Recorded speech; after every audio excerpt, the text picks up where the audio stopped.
There was quite a lot of terror and instability and lots of fear when I was a child in my experience that I probably barely could even feel consciously, actually. It was just very overwhelming.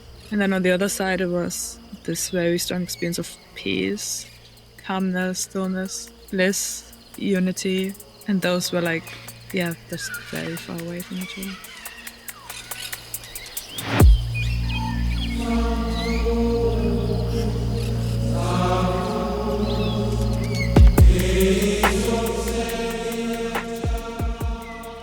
The container is now open.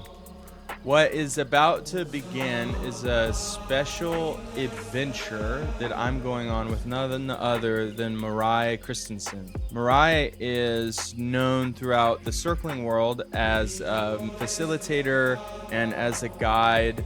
She's also a mystical practitioner who can teach us a lot about how to live lives that are deeply enchanted and connected to mystery. And I'm really excited to say that this is going to be an ongoing conversation. So if you like this, there's going to be a lot more of this available in the future. I think it's time to just jump in. But before we do that, I just want to thank our patrons. They went to patreon.com/thecontainer and committed to making small monthly donations. It's a wonderful way to support the show because pretty much everything you do online now costs money. There are many other ways to support us, though. If you're listening on Spotify or Apple Podcasts, you can rate and review. If this is on YouTube, you can like, comment, subscribe. I know you hear every single content creator tell you to do that, and that's because they actually is really important for visibility, and it means a lot to hear from you guys. It gets lonely out here in cyberspace. So with that, I would like to introduce none other than Mareike Christensen. Marei, how are you doing? Hey, really good. Very happy to be here. You have sort of a nomadic, adventurous life right now, and I'm curious about where you're joining us from. I'm currently in the chilly but sunny coast of Croatia. Beautiful. We have like conversations almost every week, and you'll be like in a castle or at some mountaintop and stuff. So it's nice. It's always interesting. It's almost like a mystical experience in itself to see where life guides me at the moment and invites me to. I love that attention to it and that lens. Let's talk about your life. I think that a lot of people who resonate with this idea of mysticism or the mystical as a big part of their lives, I think they often have experiences in childhood or that sort of haunt them or are illumined with the mystery. And so I want to go back. I want to go to these earliest days of Marei and see your childhood and your experiences there. Yeah. In one way, I think my childhood was fairly normal.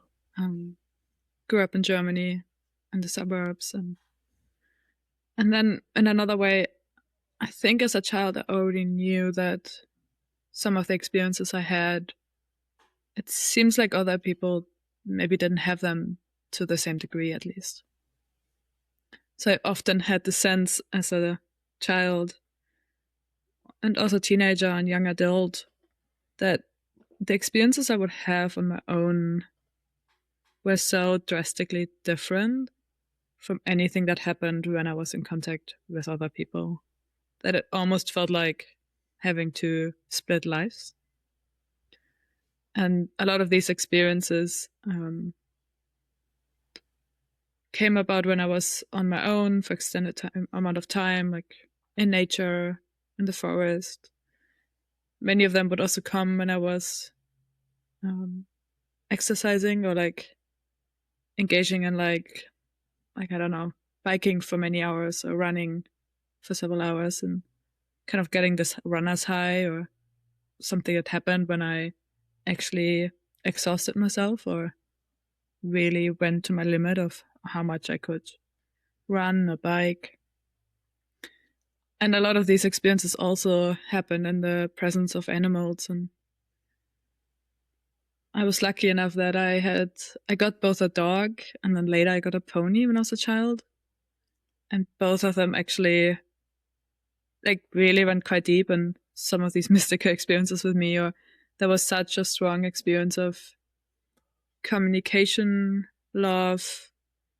A lot of this was unity coded for me, or bliss coded, like really suddenly like the sky opening and really being overwhelmed is just waves and waves of love or unity, or suddenly realizing that I could actually understand what the other person, if I had a fight or something, I could suddenly understand the perspective of the other person.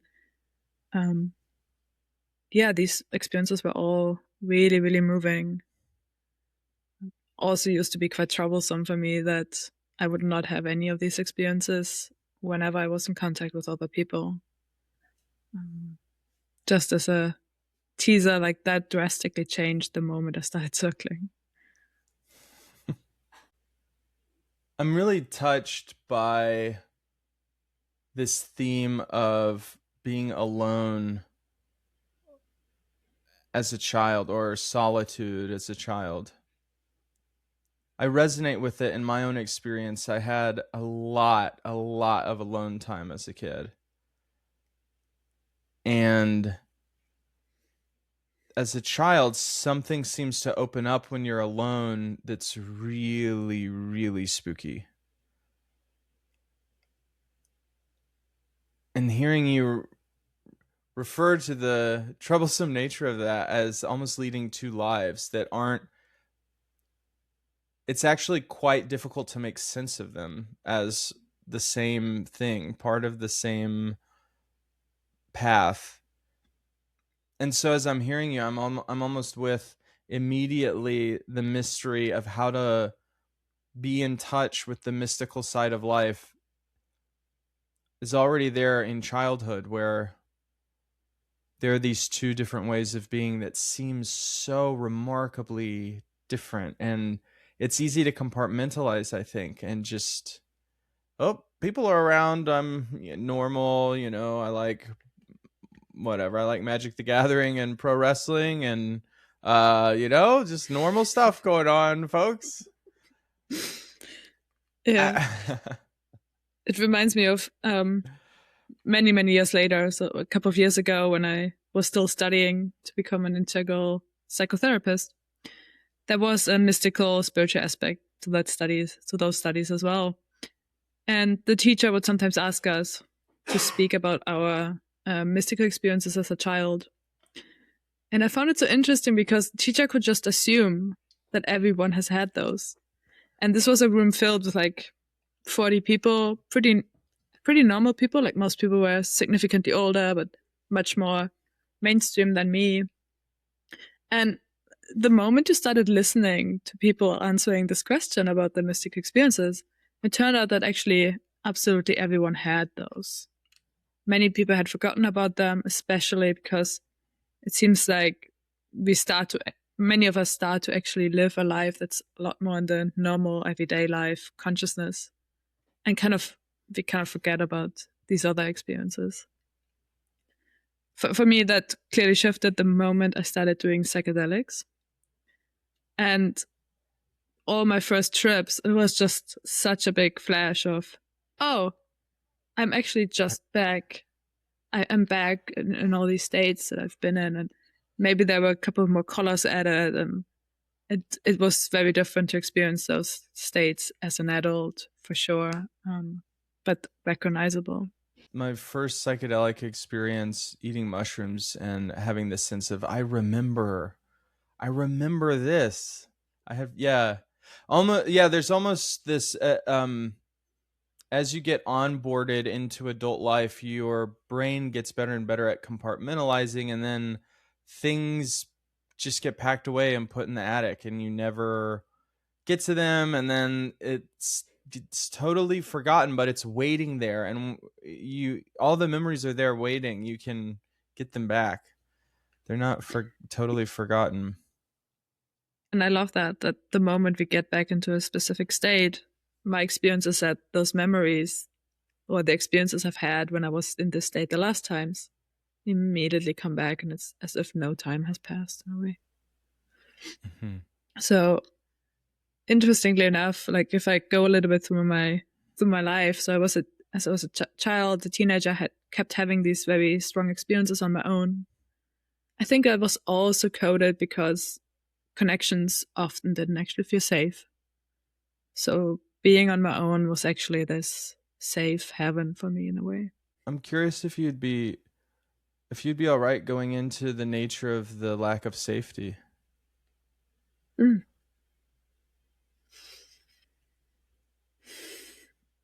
I can see a clear correlation between having had experiences as a child that most of them felt just really intense, like intense overwhelm and intense threat, unsafety in like my home, the way it was created, and strong experience of instability and chaos.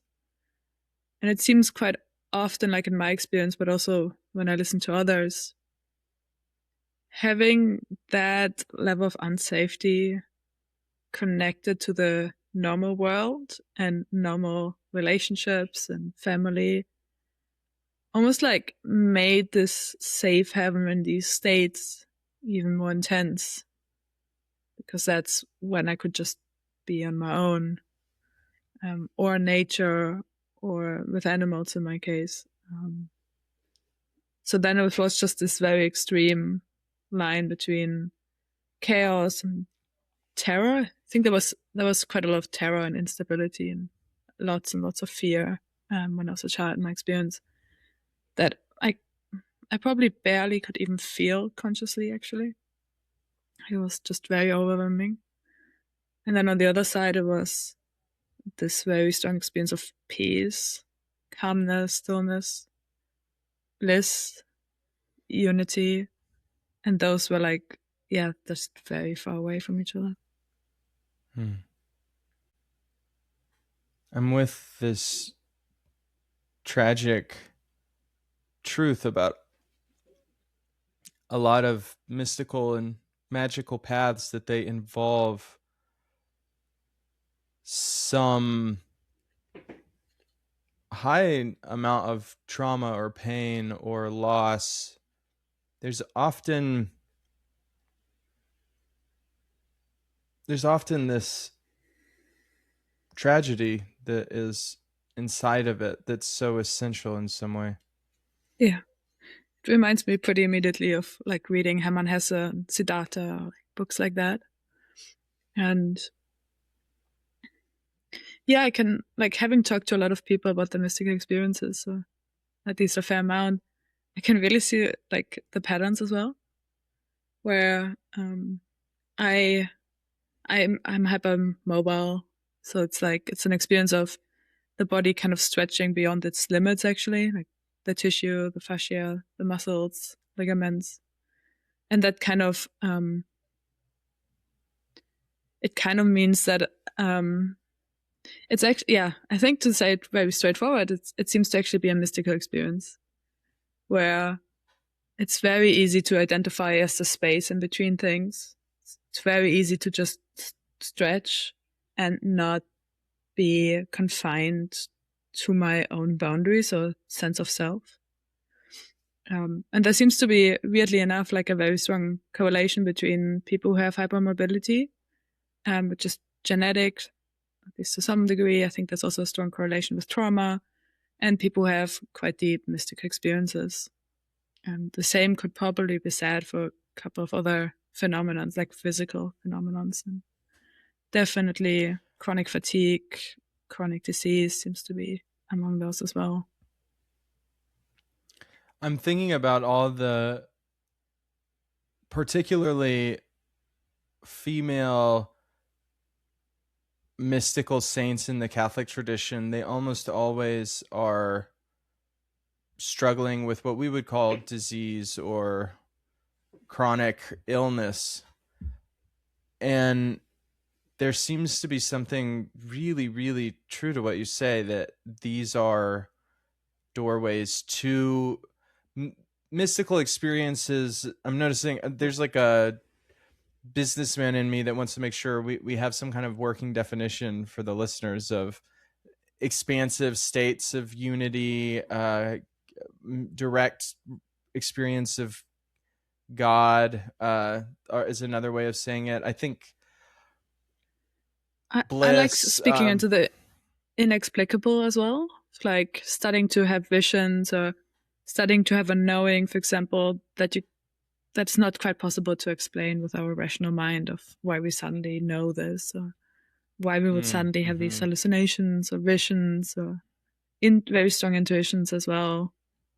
So there's an unexplicable phenomenon to it. That reminds me, it's of kind of an interesting point that it's also related to the paranormal. Often, there are experiences of impossible things that are seemingly impossible. People bilocating or raising, levitating, or things like this can happen where physical reality doesn't quite have the same rules anymore. Yeah. And also, I think that there's also more, there's cozier forms of mystical experiences. When you get the urge to write a poem, I think often you just had a mystical experience. You see the Yeah. birds flying and the water running in the brook, and you just all of a sudden you know you have to write a poem or paint a painting. Or there's often, um or yeah, or just these moments of petting your cat and the sunlight is coming in on the sofa, and everything disappears except this experience of connection with your cat that enters into real deep presence. That's a mystical experience too. That does, the fireworks often make it very easy to notice you're having a mystical experience, but they're not required or something. Yeah, Yeah. there's something in me I want to assure people who are Yeah. listening. Yeah. Yeah. I like that. And I imagine a lot of people actually have mystical experiences. What seems to kind of stand in the way, or what seems to be important in my experience, is that it almost feels like I'm opening myself up to something beyond the normal. So if I'm constantly engaged in work, normal consciousness, constantly am in a consciousness where we pretend this is actually the reality is as we know it, which I don't actually think is true. So we're like constantly busy, engaged. There's very little space for these to emerge. People, it does happen. Some people just out of nowhere suddenly have these awakening experiences, for example.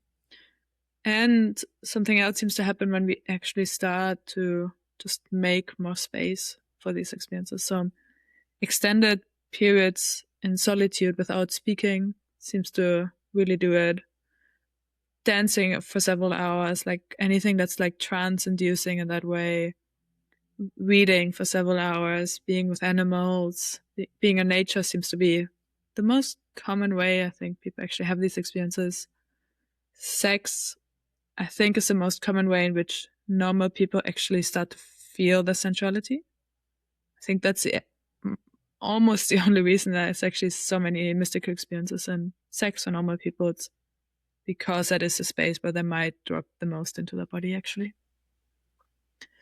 And yeah, I think everyone has these experiences as soon as they actually start to notice them. And maybe I would love that as part of this conversation if whoever listens to this actually starts noticing more how they do have these experiences. And often, even if you're not a mystical practitioner, we do actually seem to assign deep meaning to these moments.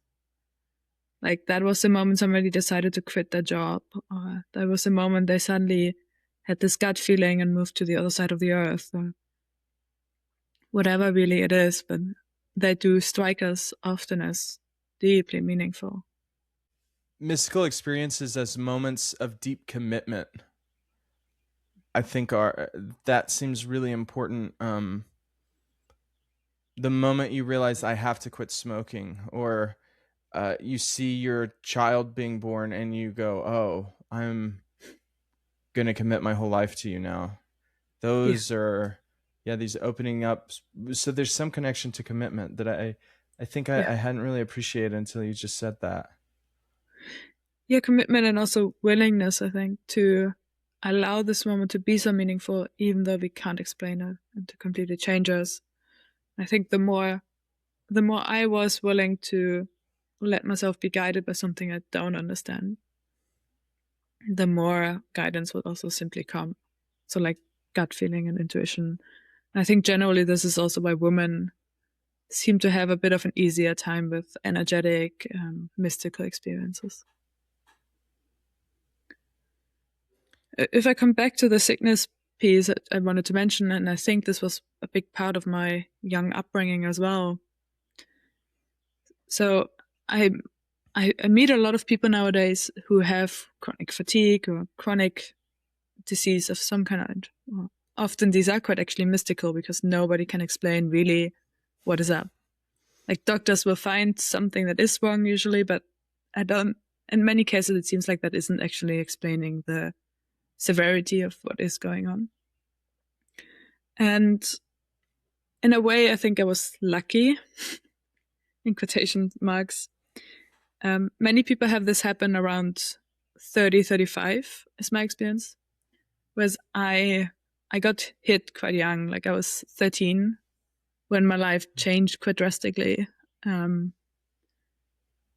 It, it wasn't that wild to begin with. Like I had an accident with my horse, I fell, got a concussion, hit my spine. We didn't understand that in that moment that it would be so severe.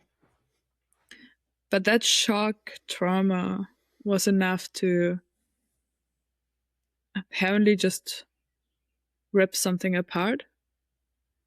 I think before that, my experience was that I was just probably in a chronic fight flight response to my nervous system, and I would just constantly exercise. I would keep going all the time.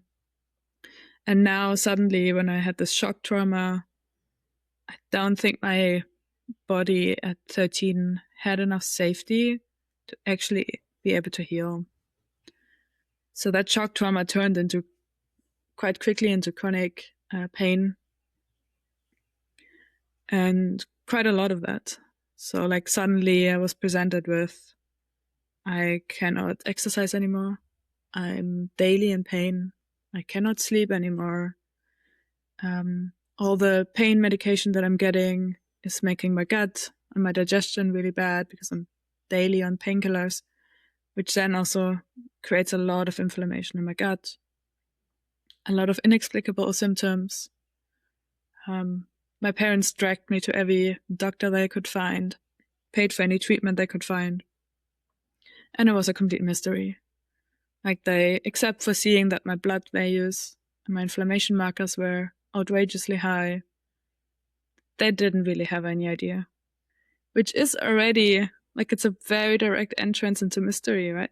Like, here you have Western doctors, highly educated, not having any idea of what is causing this. So my own interpretation from today's perspective is a combination of trauma, unsafety at home, chaos at home, not having healing capacity, something mixed with the emotional and physical together there. Probably also the hypermobility, which actually requires special treatments, which I didn't know at the time I had. So that was my first experience as 13. It was an experience of suddenly I cannot just engage in normal life like the other kids. Because I'm at home here. I'm in pain. Pain is also, I think, big door into mystic experiences, big door into presence. Because it was so painful that of course, I tried distracting myself, but pain is actually just a way, in my experience, of pulling us into the present moment and into feeling and the sensations. So I had that combined with just being at home. If I would go to school, I would immediately come home and just lie, move in between any positions that would actually make it the most bearable. I would not be able to sleep. Insomnia, again, also a big door into mystic experiences, like being underslept, having that amount of stress, sometimes not being able to tell for hours if I was dreaming or if I was actually awake. I was so tired, I couldn't quite tell what I was actually seeing, if that was real or not. And then also not engaging that much socially as a teenager because of the sickness. Um, Combined, and I think this was the impactful part as well, with being told as a 13-year-old that nobody knows what's going on with you. So suddenly being presented with, there isn't actually an adult world who I can trust, who will tell me what's going on. I would from now on already, I will listen to the doctors a lot, but I'm also really, and this unfolded over 2 or 3 years, realize that they don't actually know. And this heightened when after 2 or 3 years, the doctors called us in, me and my parents, and would basically present us that we don't know what's going on. We keep finding small details. We don't know what's actually causing this, which also means we're going to give up trying to solve it now. And from now on, you can prepare that you will never be able to work in your life and that you will actually just be sick. And that was also just a game changer for me, as at that time, probably 15 years old or 16. Oh, this might just be it. Like I won't actually be able to live normal life in a normal pace. A lot of this has a benefit of hindsight because that the fear of a life like that didn't actually materialize. But there, as I'm hearing you describe that, there you can feel spirit in all of it, and there's almost this sense of training, like you're being put in the dojo through the pain and the exhaustion, and you're being forced to kind of sit on the mat. There's a way that monks will go and sit on a cushion for years, and you as a teenager, you kind of had no option but to just be on the cushion, basically being alone and being present to and present with, and then also having sort of your future taken away as a presencing. um yeah, it's a way to presence yourself is to not have a future. Yeah, it's really well described. It reminds me a lot of people who use entheogens like ayahuasca or ketamine or mushrooms. A lot of those experiences, when you're using them for spiritual development, take on a sort of laying down and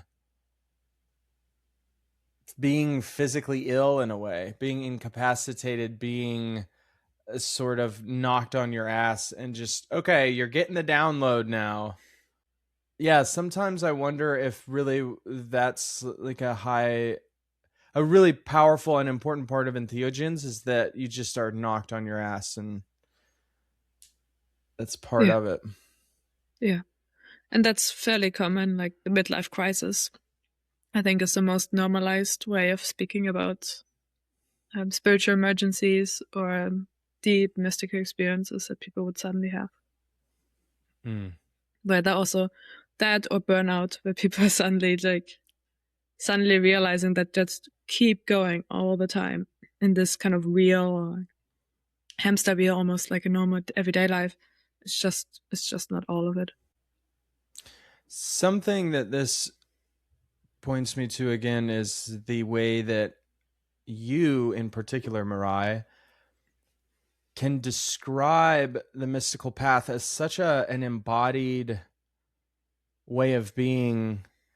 There's, when I hear you talk about your mystical path, often I hear it as, beavers make dams, birds fly, humans talk to God. That's kind of it's like the animal that you are. This is what we do. That's just sort of the way of things. And that we can get caught up in imaginary world like emails and spreadsheets and jobs. Like we made all that stuff up. That's all imaginary, actually. That's all made up and not real. And that often I think nowadays we live in a culture where that's deeply secularized, especially in Europe and America, where you and I live, just these deeply secularized cultures that treat all the stuff we made up and isn't real by definition.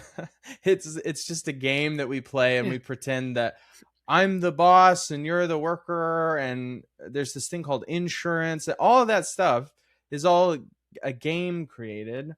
And then then there's this very real stuff. And when you get out of the game long enough, either through um illness or some spontaneous uh freeing, or through Dying. psychedelics or dying, that always works in a pinch.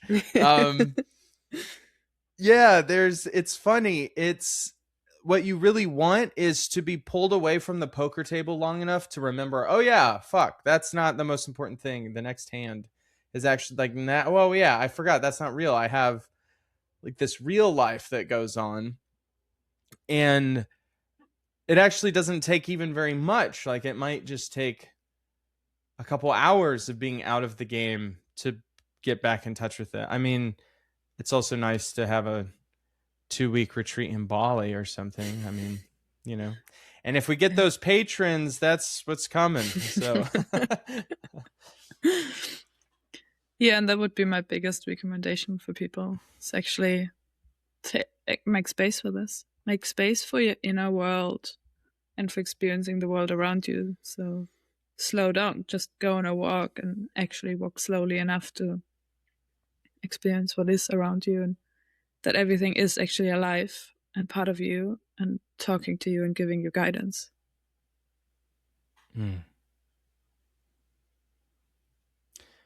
I want to share with people, if you would be open, this deep listening and finding guidance connects to your understanding of yourself as, this animal, this mystical creature, as you would say, an animal that does this. And one of the practices you've been doing lately is this deep dive into Ayurveda, where you have told me one of the very interesting superpowers it gives you is your body just knows when things are about to go in, what's going to happen. I wonder if you could talk a little bit about that as Yeah. an adventure in this. Yeah. I'm going to speak about that, and I'm just going to, like, something came up the way you spoke about it. Very inspiring to hear you. So, the mystical nature for me is basically realizing that everything is a mystery. So, realizing you speak about ourselves as the animal. For me, a keystone was realizing that I don't actually know my experience. I'm getting layers of it. And the more I practice, the more is being revealed to me. But none of us is actually walking around just knowing our whole experience. It is a mystery. And there are ways in which we can approach ourselves that will open up to more. So we're an animal, like there's this whole world that is beyond our control. If I treat myself as slightly shaming myself, I will actually not get to know much of my world. But if I treat it with respect, it will be revealed to me by myself, basically. So that also leads for me to anything can be a mystical practice. In my case, this whole health journey is really like a big mystery and a really mystical experience. But equally much might be your job hunt, or like, I don't know what else are people into. Like decorating your house might just really take you there, or exercise, or whatever it really is, cooking. So it's just really opening up in those fields too, that there is a mystery. And there are a lot of ways in which we pretend things aren't a mystery and we pretend we know. So my whole health journey really has been a really deep journey. Like going to the gym and doing my awareness practices, my meditations there, moving, learning to align my body. It's been really deep. And then around half a year ago, I started working with Ayurveda. Previously, I've tried all kinds of other diets, but it always hit a point where I couldn't get further. It's like I'm eating everything healthy, but something doesn't seem right. So it was an intuition that led me to try out Ayurveda based on recommendations I've gotten.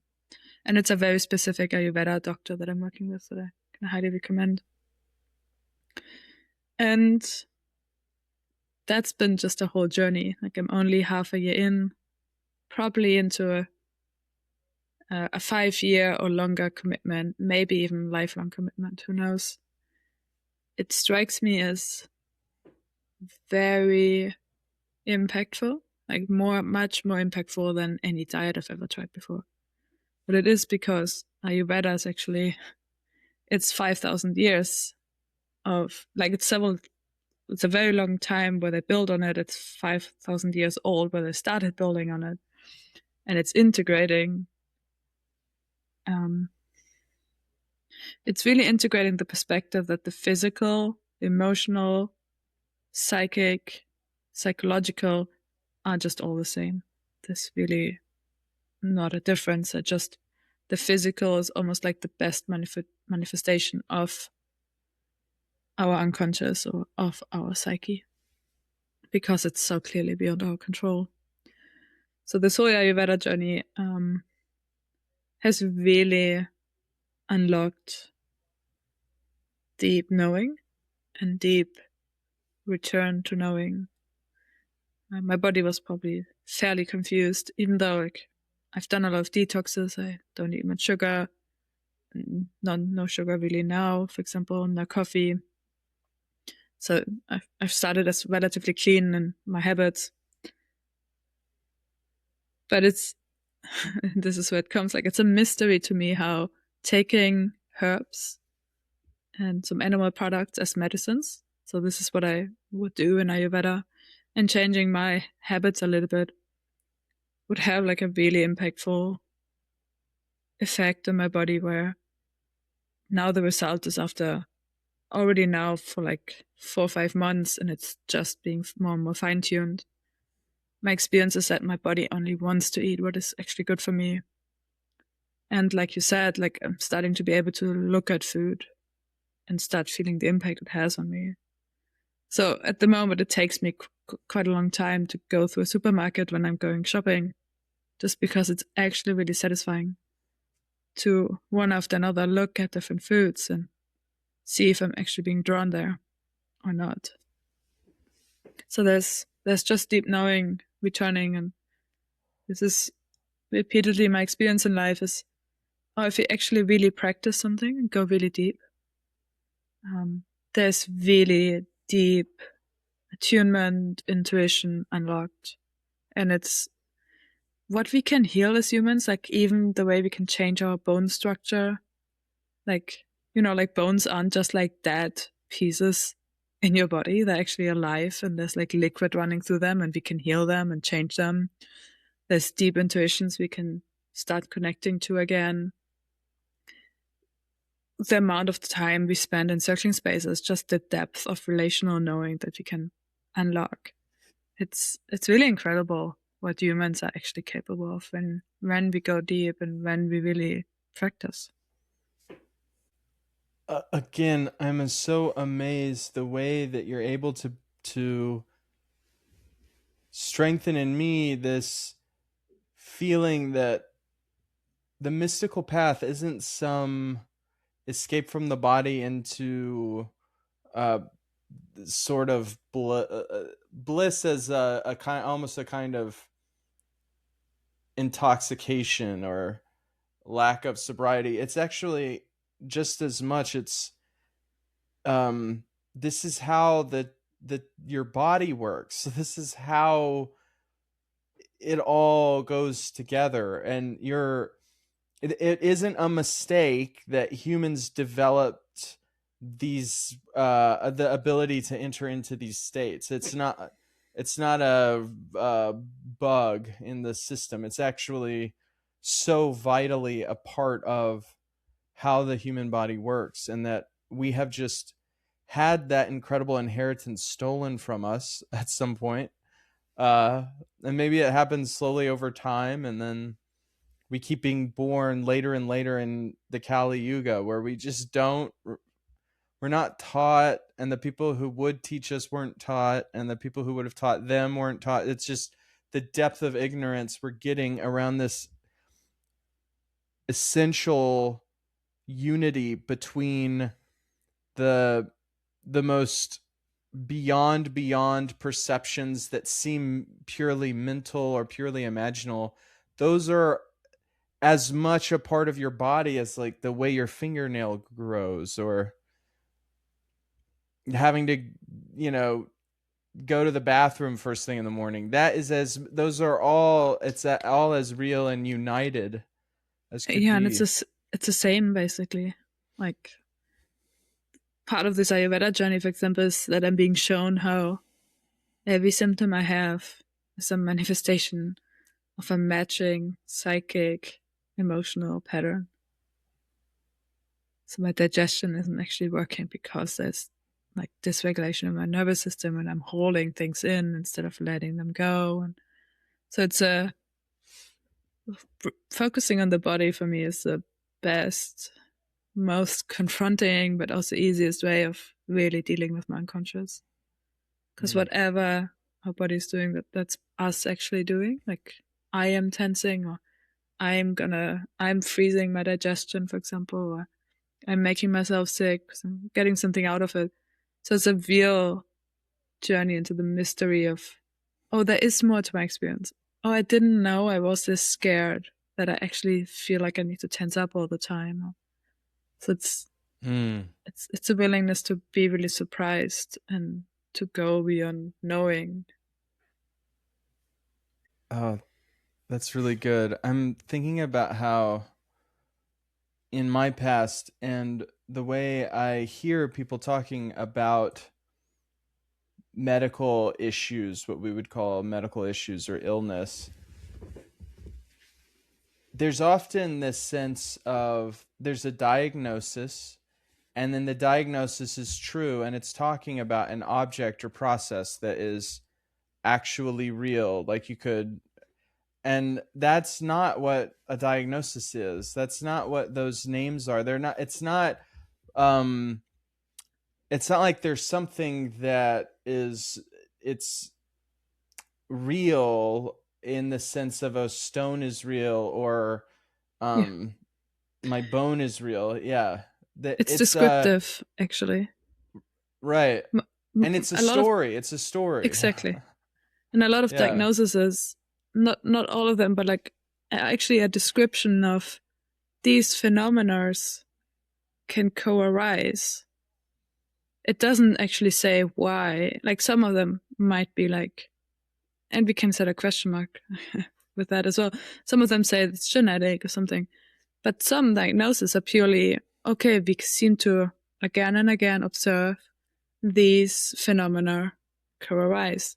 We don't actually know why, and it kind of solidifies things into a thing. It gives people a label. Labels can actually be one way in which we pretend that our experience isn't a mystery. So we just like put the label on and then we are done looking. It's like, it's actually unfathomable if we start to touch like just how deep we can go in our own experience every single moment, and how little we know, and how if I don't just label it, I can just like really immerse myself in that mystery. I'm thinking of something even as simple as having a cold is this bundle of symptoms and that we've related to an overrun of a certain set of viruses, and so that seems really understood. Now those viruses are often always in us, so it's like it is a little bit mysterious, but then also related to a frame you were using earlier, our body is choosing to do things like we are uh, it's not like the virus is making us have a fever. Our body knows to heat up, Yeah. and yeah, there's agency going on levels that are Yes. literally cellular. You are made up of agency in a crazy Yeah. way. Exactly. Um. So also pointer here could be every time I say my body, am I actually acknowledging that it's me? Can I actually start reconnecting how I am doing that on a very subtle level? So it's I am making myself sick. How come? How come I'm choosing that? It's like, oh yeah, being sick is the only way I'm getting rest, or something like that. For example, I think fatigue, for example, is often for people who push beyond the boundaries. So fatigue is the only way the body actually, or we can stop ourselves.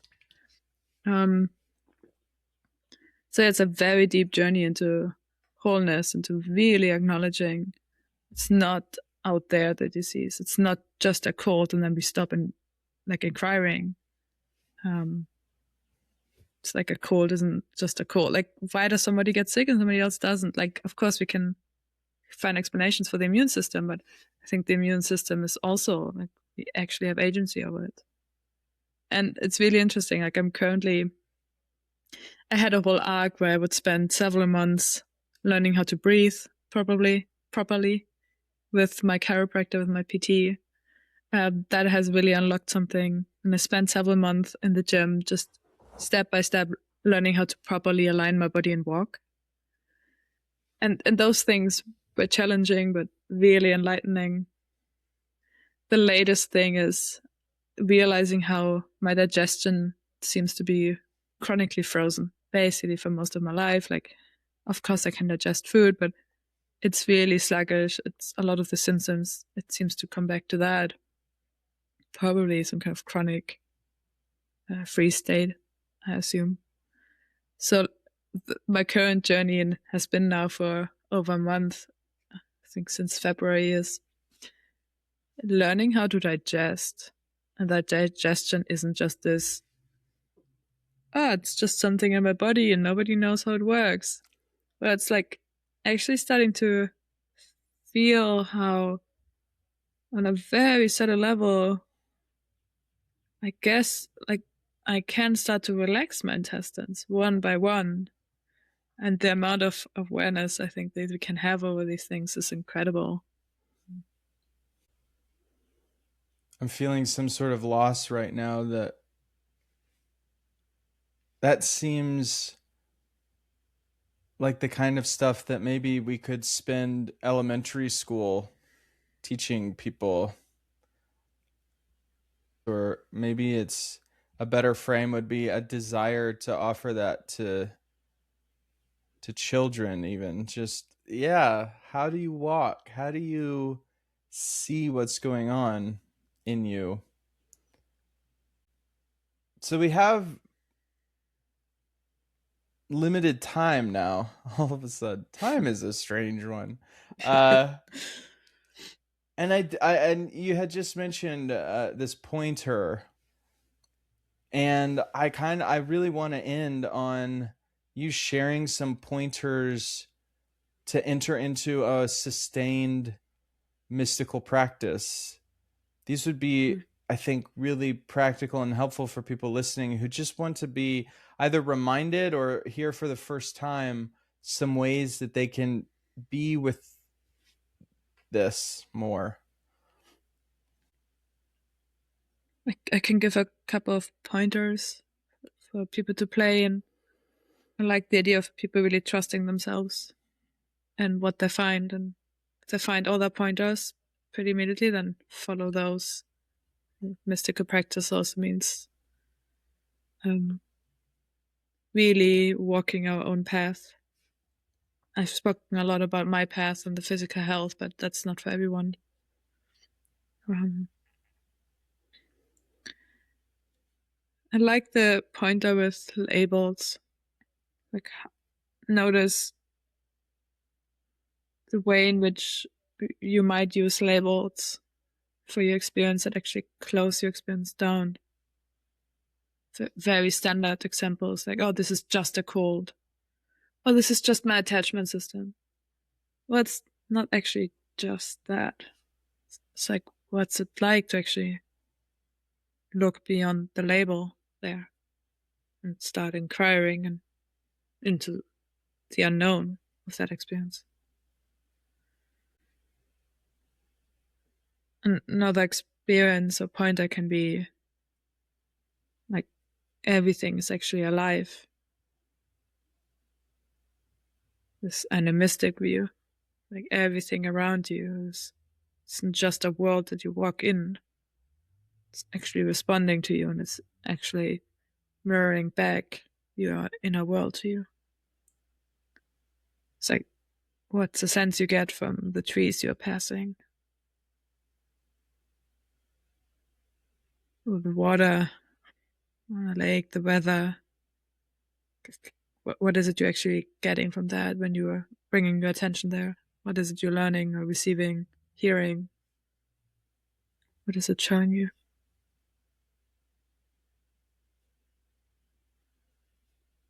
I can give a last pointer, and I'm really enjoying that one. Very classic in a lot of awakening schools, meditation practices. Noticing stillness, for example. Noticing unity. So it's basically realizing that the traditional ways of looking at the world, that we can start to drop those classical insights into understanding that I'm not separate from my surroundings, or that there's something actually really still available at all times. And what's it like when I give that more space, more of my attention? So probably, yeah, leads me actually to another pointer. Really owning the power of your attention. That is actually, in a way, like something of the most powerful things we have as human beings. Like, oh, so much of our attention goes to Facebook and apps and scrolling. That that is our attention. That is our life force directly going to a company or a product.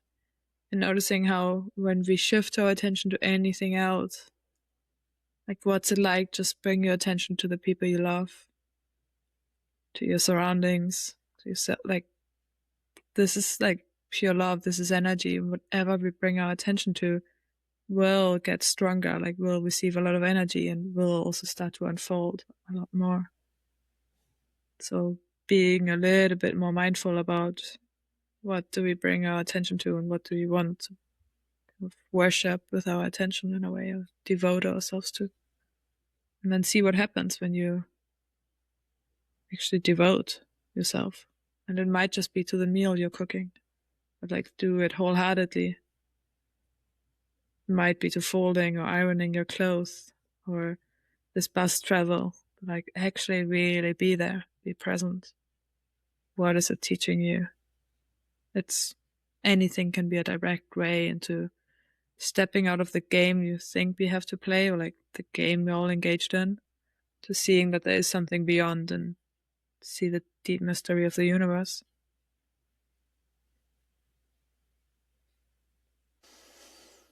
How's that for some pointers? It's beautiful. It's having a lot of impact on me. I'm blissing out right now. I'm kind of rocking back and forth, and Just with that.